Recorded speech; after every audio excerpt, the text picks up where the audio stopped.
Before you ever add a fish or coral, the choices you make with rock and sand will shape how your saltwater aquarium behaves for years.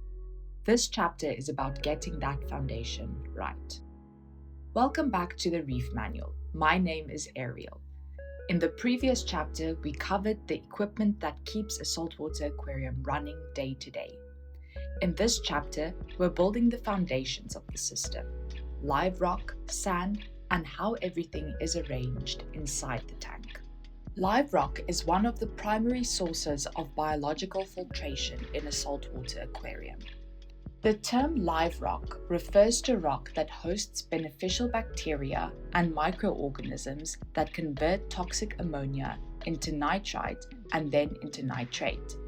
The rock itself does not need to be alive when purchased. It becomes live as bacteria colonizes its surface. There are 4 common sources of live rock used in modern saltwater aquariums. Ocean-sourced live rock is collected from the ocean and already contains established bacteria, algae, and other marine organisms. Because the bacteria are already present, ocean-sourced live rock can reduce the time needed for the aquarium to establish biological filtration. However, it can also introduce unwanted hitchhikers such as pest algae, crabs, or parasites. For this reason, ocean-sourced live rock is often cured or quarantined before being added to a display tank. Dry rock is naturally occurring rock that was once part of a marine environment but has since dried out and lost all living organisms. When purchased, dry rock is completely dead and contains no bacteria, algae, or marine life. It becomes live over time as bacteria grow on it inside the aquarium. Dry rock allows for complete control over what enters the system and eliminates the risk of pests.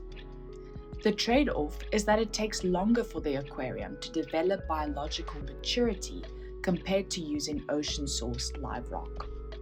Man-made rock is manufactured from materials such as aragonite, cement, or ceramic, and designed to be highly porous. These rocks are shaped to mimic natural reef structures and provide consistent surface area for bacteria growth. Like dry rock, man-made rock contains no life initially and becomes live as bacteria colonize it. Seeded rock refers to dry or man-made rock that has been intentionally colonized with beneficial bacteria before being placed in the display tank. This can be done by curing the rock in an established system, adding bottled bacterial cultures, or placing it alongside existing live rock. Seeded rock speeds up biological development while maintaining control over what enters the aquarium. How much rock you use depends on porosity and system design, but a common guideline is around 1 to 1.5 pounds per gallon, or roughly half to 1 kilogram per 10 liters. Sand is more than decoration in a saltwater aquarium. It adds surface area for bacteria, supports sand-dwelling animals, and affects how waste settles and is removed. Most saltwater aquariums use aragonite-based sand. Aragonite is made from calcium carbonate and helps buffer pH over time. This is especially important in reef tanks where stable chemistry supports coral health. Sand comes in different grain sizes, and this matters. Fine sand looks natural and works well for fish like gobies that sift sand but can easily blow around in higher flow. Coarser sand is heavier and stays in place better, but it traps more detritus if not maintained. For most beginners, a medium grain sand strikes the best balance between appearance, stability, and ease of maintenance. In terms of depth, most saltwater aquariums do best with a shallow sand bed. This is around 1 to 2 inches, or roughly 2 to 5 centimeters.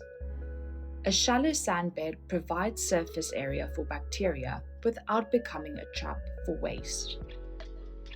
Deeper sand beds behave differently and are used intentionally for specific filtration methods. They require careful planning and are not recommended for beginners. If you are using dry sand, it should be rinsed before use to remove fine dust. If you are using live sand, it should not be rinsed, as rinsing removes the beneficial bacteria it contains. Once added, sand will settle over time, and minor cloudiness is normal during setup. During maintenance, sand should be lightly siphoned during water changes to remove settled waste. This doesn't mean deep digging. The goal is to remove detritus sitting on the surface while leaving the sand bed intact. Aquascaping is the process of arranging both rock and sand inside the aquarium. It affects water flow, waste buildup, livestock behavior, and long-term stability. The most important part of aquascaping is preventing rock from falling or shifting over time. Rock should always be placed directly on the bottom of the tank, not on top of loose sand. This prevents collapse if sand is moved by flow or burying animals. To keep rock structures secure, aquarists rely on careful stacking, gravity, and mechanical support. Larger base rocks are placed first, with smaller rocks stacked on top in a way that naturally locks them together. If a rock can wobble or shift, it is not stable enough. Many aquarists permanently secure rock using reef-safe epoxy, cement, or adhesive. These materials bond rocks together so they behave as a single structure rather than separate pieces. This is especially important in reef tanks, where coral growth adds weight over time. Once the rock structure is stable, sand is added around it. This helps lock the base in place and creates a natural transition between rock and substrate. Good aquascaping allows water to flow around and through the rock structure. This prevents waste from settling and ensures oxygen-rich water reaches beneficial bacteria. Tight walls of rock restrict flow and create dead spots. Leaving open space is intentional. Open sand areas and negative space improve circulation and give fish room to swim. In reef tanks, they also allow coral space to grow without immediately competing for light and flow. Caves, overhangs, and swim-throughs provide shelter and reduce stress in fish. These openings should be large enough for fish to enter and exit easily without trapping debris. A good aquascape is stable, open, and planned with the future in mind. It should support livestock growth, allow for maintenance, and remain secure for years without needing to be rebuilt. If this chapter helped you understand how rock, sand, and aquascaping shape a saltwater aquarium, consider liking the video and subscribing to follow along for future chapters. In the next chapter, we'll cover how to properly mix salt water, choose a salt mix, and prepare water before it even enters the tank.